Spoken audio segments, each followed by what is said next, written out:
Bueno, yo recuerdo a Carlos Pujol de manera indirecta, primero a través de su obra, que me había enseñado muchísimo acerca de la literatura francesa, pero también de un modo de abordar la literatura desde el siglo XVI hasta casi la contemporaneidad. Pero realmente no lo conocí hasta el año 2002 aproximadamente, cuando yo dirigía un curso de posgrado sobre la crítica literaria y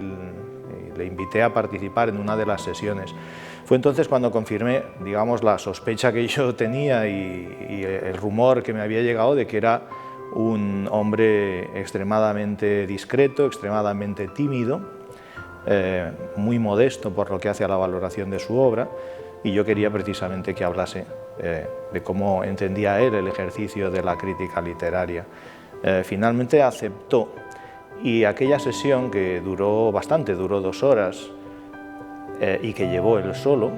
fue una sesión en la que no solamente nos dio una lección a los asistentes y a mí mismo, una lección de humildad intelectual, sino también de altura intelectual. Y cómo era posible, digamos, combinar las dos cosas, ¿no? Después de aquello, bueno, cuando acabó, además, no quiso aceptar una invitación a cenar, quería volver a casa con su familia, lo que yo creo que también define un poco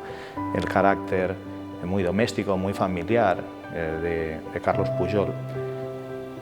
y convinimos en vernos más adelante. Pero recuerdo una segunda anécdota simplemente, que mostró que además, digamos, de la sabiduría y de la discreción,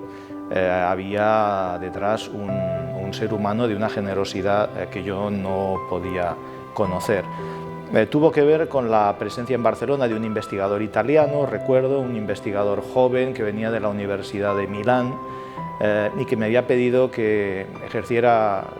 una especie de tutoría de su investigación en torno a la novela española de los años 90.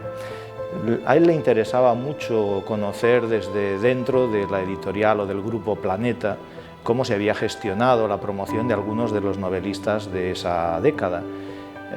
Y yo le dije que sin duda la persona más informada era Carlos Pujol.